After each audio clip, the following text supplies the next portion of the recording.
నమస్తే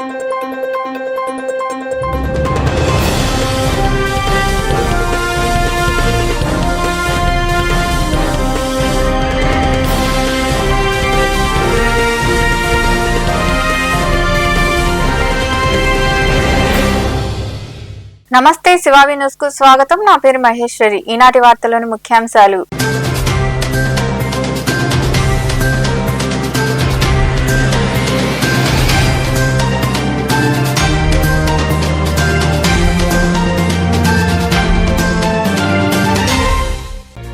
వ్యాపార లావాదేవీలపై అవగాహన కలిగించేందుకు గూడూరులోని విఎస్ఆర్ ఇంగ్లీష్ మీడియం పాఠశాలలో విద్యార్థులచే కూరగాయలు పండ్ల వ్యాపారం అనంతరం మాట్లాడిన పలువురు ఉపాధ్యాయులు.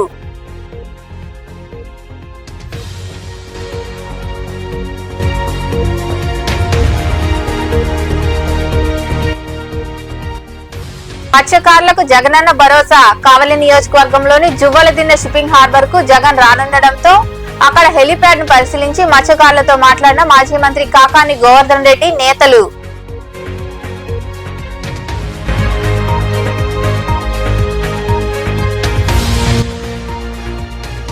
వైభవంగా శ్రీరామనవమి పూజలు. మనుబోలు కోదండరామపురంలో కొలువైన శ్రీ కోదండరామస్వామి దేవాలయంలో జరిగిన పూజల్లో పాల్గొని స్వామి అమ్మవార్లను దర్శించుకున్న భక్తులు.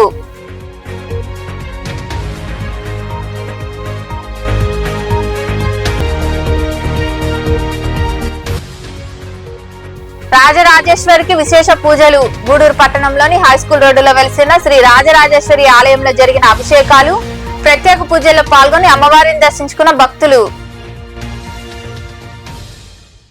జగన్మోహన్ రెడ్డి సీఎం అయిన తర్వాత మత్స్యకారుల కోసం షిప్పింగ్ హార్బర్ నిర్మాణానికి 289 కోట్ల రూపాయల నిధులు మంజూరు చేసి శంకుస్థాపన చేసి పనులు ప్రారంభించారని మాజీ మంత్రి కాకాని గోవర్ధన్ రెడ్డి తెలిపారు. కావలి నియోజకవర్గంలోని జువ్వలదిన్నె షిప్పింగ్ హార్బర్ ను పరిశీలించి మత్స్యకారుల సమస్యలు తెలుసుకునేందుకు మాజీ సీఎం జగన్మోహన్ రెడ్డి రానుండడంతో వైకాపా నేతలు హెలీప్యాడ్ ను పరిశీలించారు. వచ్చే నెల మొదటి వారంలో మాజీ ముఖ్యమంత్రి వైఎస్ జగన్మోహన్ రెడ్డి కావలి నియోజకవర్గంలోని జువ్వలదిన్నె షిప్పింగ్ హార్బర్ ను సందర్శించనున్నారు. అలాగే మత్స్యకారులతో ముఖాముఖి సమావేశమై వారి సమస్యలు తెలుసుకోనున్నారు. ఈ నేపథ్యంలో భాగంగా అక్కడ హెలీప్యాడ్, ఇతర ప్రదేశాలను మాజీ మంత్రి కాకాని గోవర్ధన్ రెడ్డి, మాజీ ఎమ్మెల్యే రామిరెడ్డి ప్రతాప్ కుమార్ రెడ్డి, ఎమ్మెల్సీలు పర్వతరెడ్డి చంద్రశేఖర్ రెడ్డి, తలసిల రఘురాం తదితరులు పరిశీలించారు. స్థానిక నాయకులు మత్స్యకారులతో వారు మాట్లాడారు. ఈ కార్యక్రమానికి వచ్చిన నేతలకు ఘన స్వాగతం పలికారు. ఈ సందర్భంగా మాజీ మంత్రి కాకాని గోవర్ధన్ రెడ్డి మాట్లాడుతూ స్థానిక ఎమ్మెల్యే జువ్వలదిన్నె షిప్పింగ్ హార్బర్ ను మేమే కట్టామని కలెక్టరేట్ లో కూర్చొని మాట్లాడడం ఆశ్చర్యకరంగా ఉందన్నారు. దశాబ్దాలుగా షిప్పింగ్ హార్బర్ కోసం ఎదురు చూస్తున్న మత్స్యకారుల కల జగన్మోహన్ రెడ్డితో సాకారం అయిందని తెలిపారు. జువ్వలదిన్నె షిప్పింగ్ హార్బర్ ఈ ప్రాంత మత్స్యకారుల ఆస్తి, హక్కు అని ఆయన వివరించారు. ప్రభుత్వ పాలనలో మత్స్యకార కుటుంబాలకి జరుగుతున్నటువంటి అన్యాయాల్ని, అక్రమాలని జగన్మోహన్ రెడ్డి గారి దృష్టికి తీసుకువెళ్ళిన తర్వాత స్థానిక ఇన్ఛార్జిగా వ్యవహరిస్తున్నటువంటి నా సోదరుడు మాజీ శాసనసభ్యులు రామిరెడ్డి ప్రతాప్ కుమార్ రెడ్డి గారు ఈ ప్రాంతంలో జరిగేటువంటి అనేక సంఘటనలని జగన్మోహన్ రెడ్డి గారి దృష్టికి తీసుకువెళ్ళడం జరిగింది. ఆయన స్పందించి మత్స్యకారులందరినీ స్వయంగా కలుసుకొని వాళ్ళ సమస్యలు తెలుసుకొని వాళ్ళకి నేనున్నాను అనేటువంటి భరోసా కల్పించడానికి జగన్మోహన్ రెడ్డి గారు ఒక నిర్ణయం తీసుకొని ఈ ప్రాంతాన్ని సందర్శించాలనేటువంటి ఆలోచన చేయడం జరిగింది. అందులో భాగంగా ఏప్రిల్ మొదటి వారంలో మన ప్రియతమ నాయకులు మాజీ ముఖ్యమంత్రి వర్యులు వైఎస్ జగన్మోహన్ రెడ్డి గారి పర్యటన ఉన్నటువంటి నేపథ్యంలో దానికి సంబంధించి ఆయన ముందస్తు కార్యక్రమాలు, సన్నాహ కార్యక్రమాలు వచ్చేటప్పుడు హెలిప్యాడ్కి సంబంధించినటువంటి ప్రాంత పరిశీలన, మత్స్యకారులతో మాట్లాడడం, మత్స్యకారులకు సంబంధించినటువంటి ఆయన నిర్మించినటువంటి జువ్వలదిన్నె ఫిషింగ్ హార్బర్ సందర్శన, ఇవన్నీ కూడా ఏ విధంగా చేపట్టాలనేటువంటి ఆలోచనతో మరొక సోదరుడు శాసనమండలి సభ్యులు వైఎస్ఆర్ కాంగ్రెస్ పార్టీ ప్రోగ్రామ్ కోఆర్డినేటర్గా వ్యవహరిస్తున్నటువంటి తలసిల రఘురాం గారు, అదేవిధంగా మరొక సోదరుడి శాసనమండలి సభ్యులు పర్వతరెడ్డి చంద్రశేఖర్ రెడ్డి గారు, మేమందరం కూడా ప్రతాప్ రెడ్డి గారి ఆహ్వానం మేరకు ఈరోజు రావడం, వాటికి సంబంధించి పరిశీలన కార్యక్రమం చేపట్టడం జరిగింది.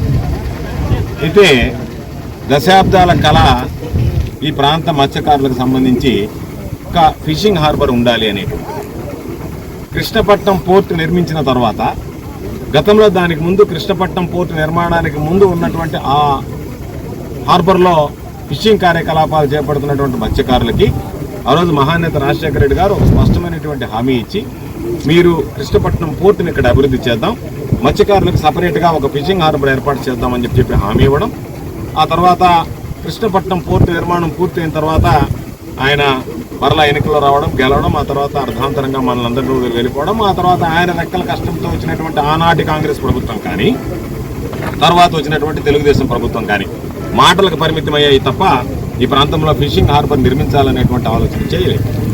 జగన్మోహన్ రెడ్డి గారు ముఖ్యమంత్రి అయిన తర్వాత ఆ రోజు రామిరెడ్డి ప్రతాప్ కుమార్ రెడ్డి గారు వెళ్ళి ఈ ప్రాంత ప్రజల కోరిక, మత్స్యకారుల కోరిక, కళ, ఈరోజు ఈ ప్రాంతానికి జువలి దినంలో ఫిషింగ్ హార్బర్ ఏర్పాటు చేయాలి, దానికి సంబంధించి మొత్తం సర్వే అంతా పూర్తయింది కాబట్టి మీరు నిర్మాణానికి నిధులు మంజూరు చేసి ప్రారంభించండి అంటే వారు మాట్లాడకుండా ప్రతాప్ రెడ్డి గారి కోరికను మన్నించి ఆ రోజు 289 కోట్ల రూపాయలు మంజూరు చేసి ఈరోజు జువలి దినంలో ఫిషింగ్ హార్బర్కి జగన్మోహన్ రెడ్డి గారు శంకుస్థాపన చేసి ప్రారంభించడం జరిగింది.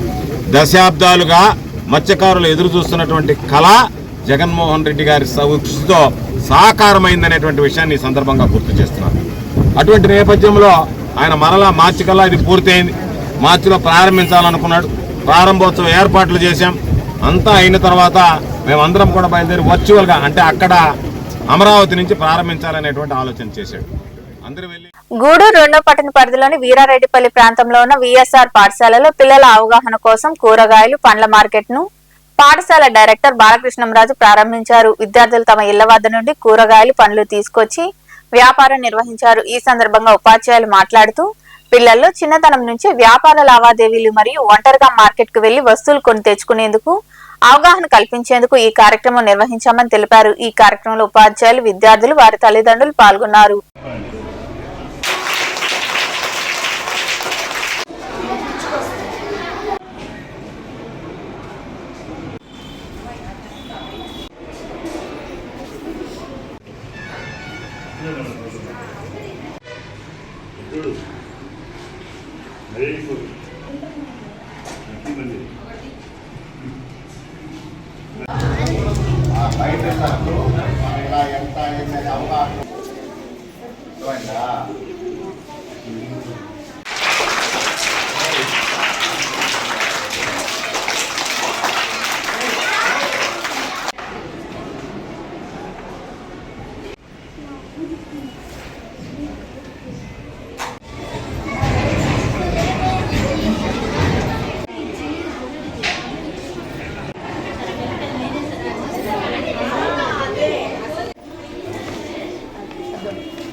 వాళ్ళ మా పిల్లలు ఎంతో చక్కగా ఇంటి దగ్గర పేరెంట్స్ యొక్క సహకారంతో వాళ్ళు కూరగాయలు, పండ్లు, పూలు అన్ని రకాల తీసుకొని వచ్చారు.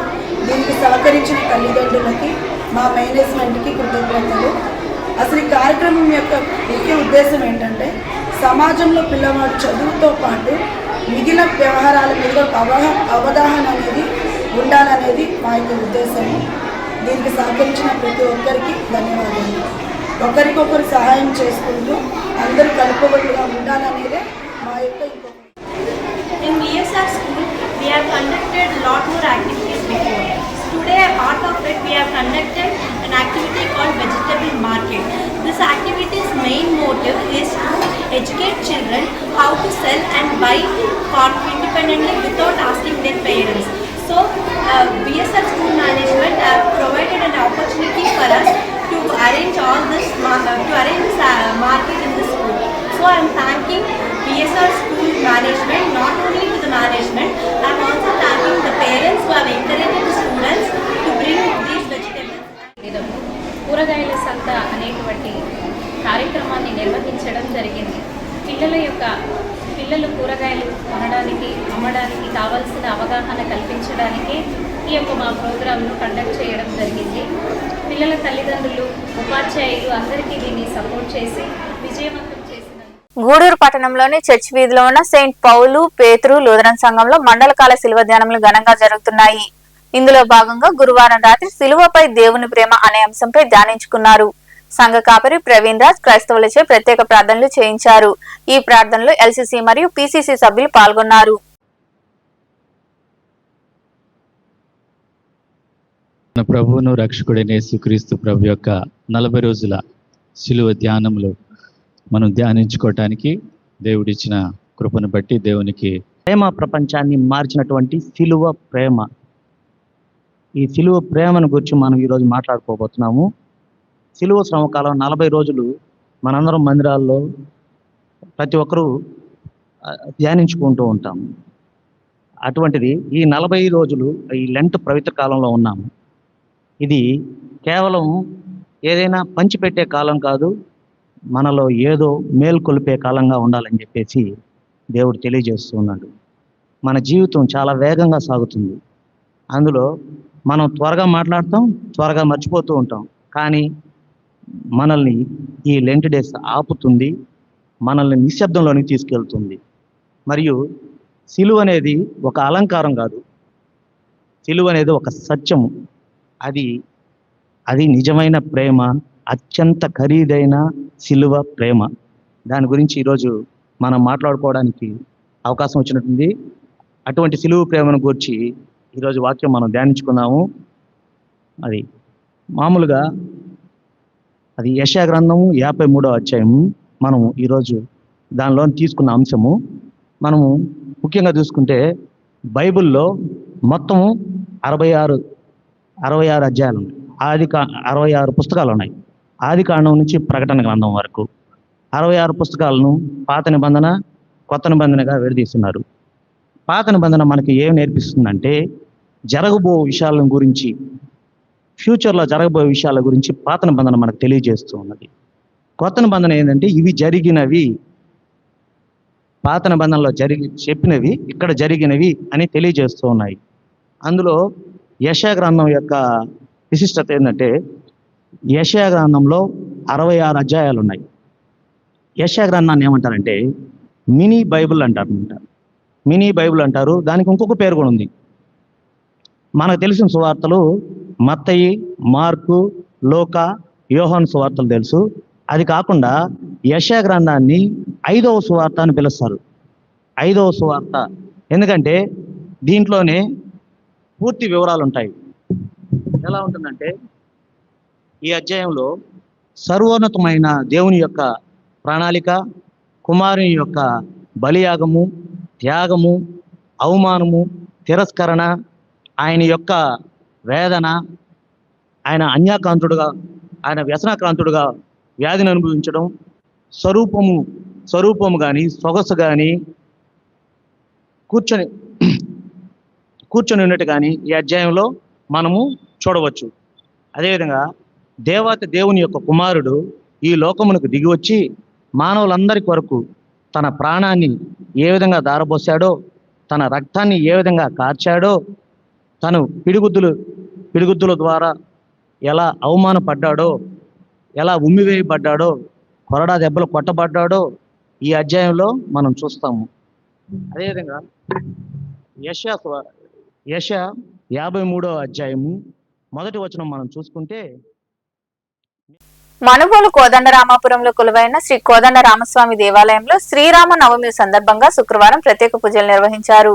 అర్చకులు సాయి కుమార్ శర్మ స్వామివారికి క్షీర పంచామృతాలతో అభిషేకాలు, కుంకుమ పూజ నిర్వహించారు. భక్తులు విరిగా పాల్గొని సీతారాములను దర్శించుకుని తీర్థ ప్రసాదాలు స్వీకరించారు. ఉభయదాతలుగా దువ్వూరు శ్రీనివాసులు రెడ్డి, ఆయన కుమారుడు దువ్వూరు యోగనాథ్ రెడ్డి, లక్ష్మీ సౌమ్య దంపతులు వ్యవహరించారు.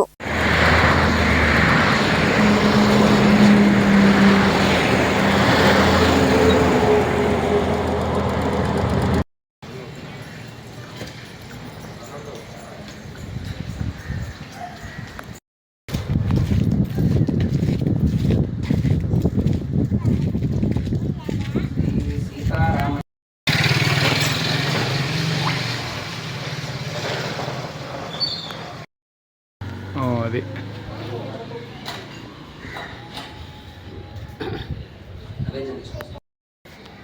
Okay super.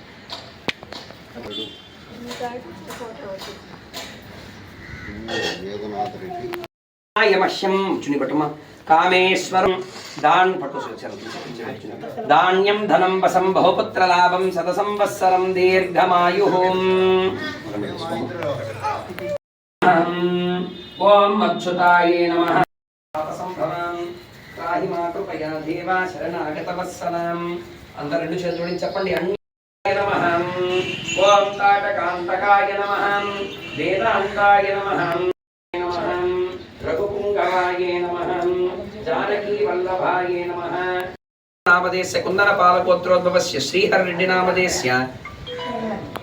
రమణ పాలగోత్రోద్భవస్య శ్రీధర్ రెడ్డి నామదేశ శ్రీనిజా నామదేశ త్వమేవం విద్వానం మృతే భవతిం నాన్యః పంథా విద్యతే యనాయం ప్రజాపతిశ్చ గర్భే అంతః అజాయ.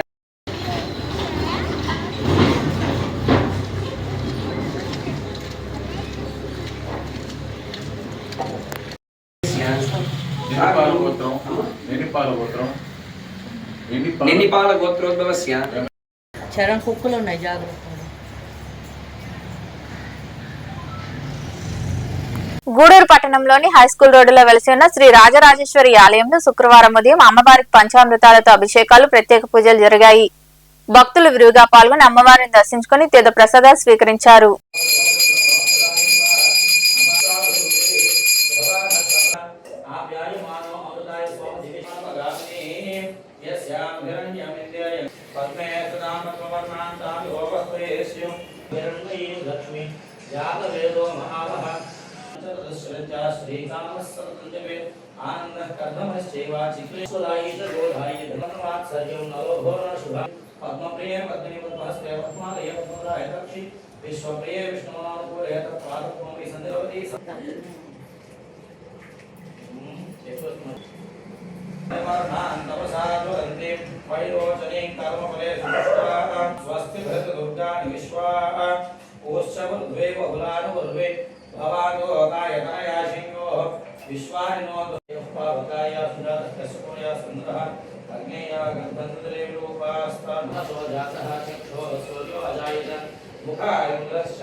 మనుబోలులో వెలిసి ఉన్న సాయి మందిరంలో గురువారం రాత్రి బాబాకు ప్రత్యేక పూజలు, భజన కార్యక్రమాలు జరిగాయి. అనంతరం పల్లకి సేవ వైభవంగా నిర్వహించారు. భక్తులు పాల్గొని సాయినాథుడిని దర్శించుకుని తీర్థ ప్రసాదాలు స్వీకరించారు. ఉభయదాతలుగా శ్రీ భగవాన్ వెంకయ్యస్వామి రైతు డిపో యజమాని పాసం నాగరాజు, లావణ్య దంపతులు, వారి కుమార్తె పుష్ప, కుటుంబ సభ్యులు వ్యవహరించారు.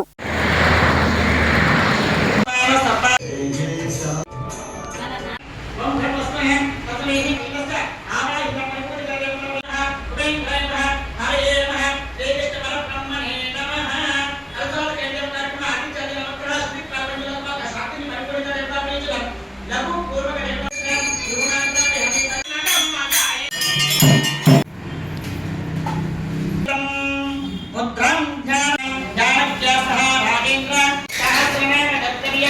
విష్ణు సహస్రనామ స్తోత్రం తుభ్యం దాస్యామి శ్రీకర ప్రభు రమే రామమనోరమే సహస్రనామర్పయామి హస్తరక్షామర్పయామి.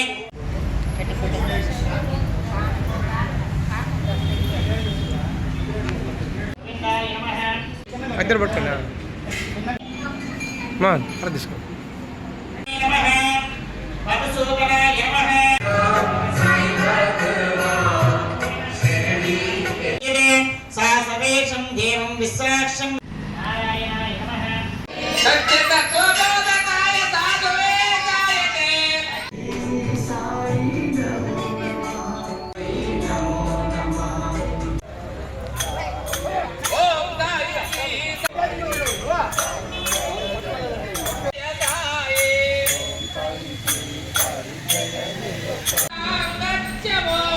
రే రే రే అది తీసుకో.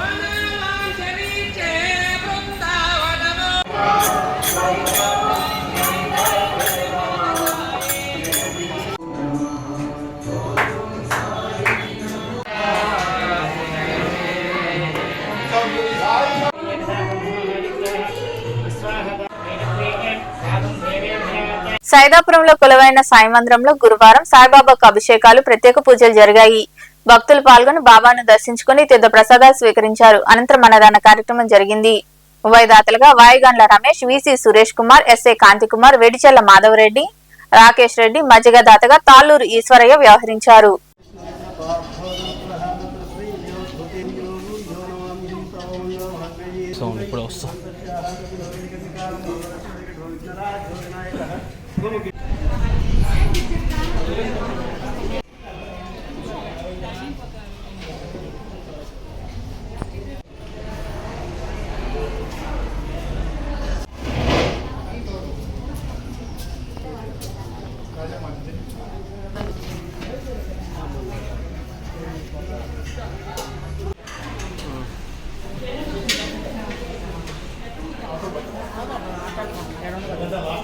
వార్తలు ముగించే ముందు ముఖ్యాంశాలు మరోసారి.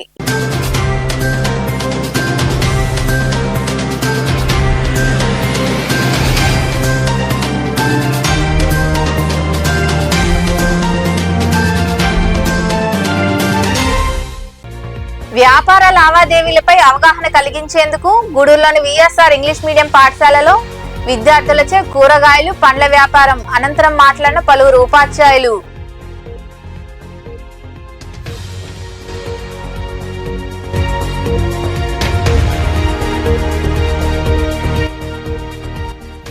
మత్స్యకారులకు జగనన్న భరోసా. కావలి నియోజకవర్గంలోని జువ్వలదిన్నె షిప్పింగ్ హార్బర్ కు జగన్ రానుండడంతో అక్కడ హెలిప్యాడ్ ను పరిశీలించి మత్స్యకారులతో మాట్లాడిన మాజీ మంత్రి కాకాని గోవర్ధన్ రెడ్డి నేతలు.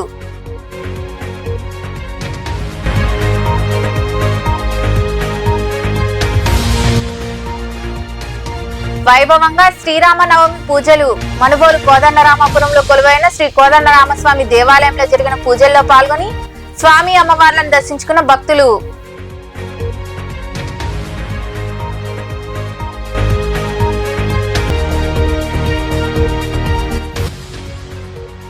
రాజరాజేశ్వరికి విశేష పూజలు. గూడూరు పట్టణంలోని హైస్కూల్ రోడ్డులో వెలిసిన శ్రీ రాజరాజేశ్వరి ఆలయంలో జరిగిన అభిషేకాలు, ప్రత్యేక పూజల్లో పాల్గొని అమ్మవారిని దర్శించుకున్న భక్తులు. ఈ వార్తలు ఇంతటితో సమాప్తం. తిరిగి ప్రసారమైన శివాబి న్యూస్ లో మళ్ళీ కలుద్దాం. అంతవరకు సెలవు. నమస్తే.